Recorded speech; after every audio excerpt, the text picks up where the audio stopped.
the Father's heart.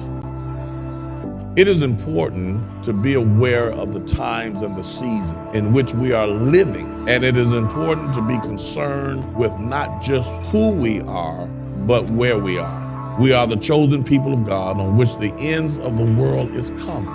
We are supposed to be those people who are to bring into completion and perfection those things that could never be made perfect in all of the other ages. There should be in us the glorious consummation of eternal purpose, so that what we are and who we are by the generational blessings have flowed down from more than 2 millenniums from a bloody cross that should have made us more able, more understanding, more revelatorial, more equipped than any other people on the face of the earth at any other time in history. In other words, this generation are the people that's supposed to be ushering in the end time.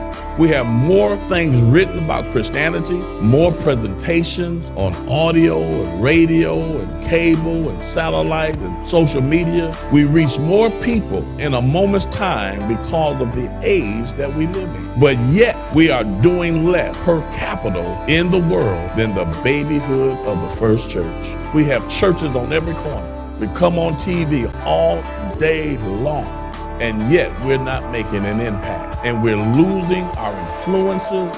We are losing credibility. We are losing our standards. We're losing moral stability. We're losing reverence for the church. And we have more in this age than any other age in the history of the baby church. And we're doing so much less.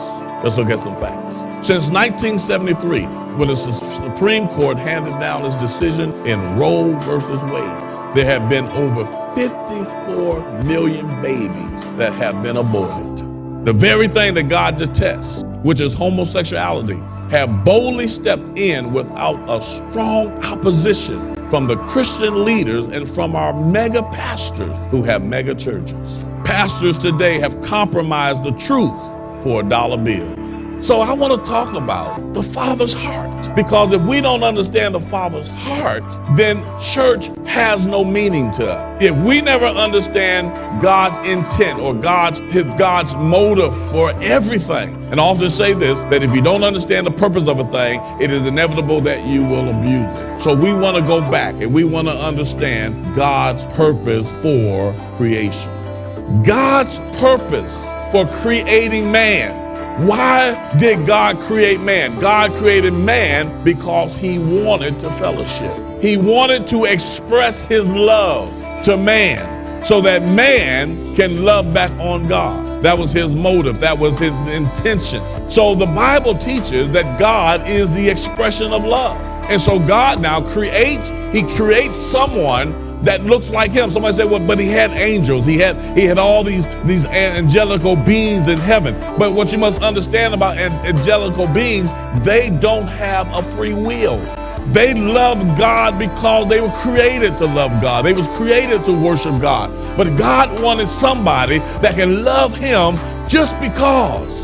I don't know if you ever felt that before. I don't know if you ever been in a relationship that you wanted somebody to love you, not because you had the car, not because you had the house, not because you had the money. No, I wanted you to love me just for who I am. If I didn't have nothing, can you still love me? And that's what God wanted. When he created man, he wanted somebody that he could love and that they can love on him just because.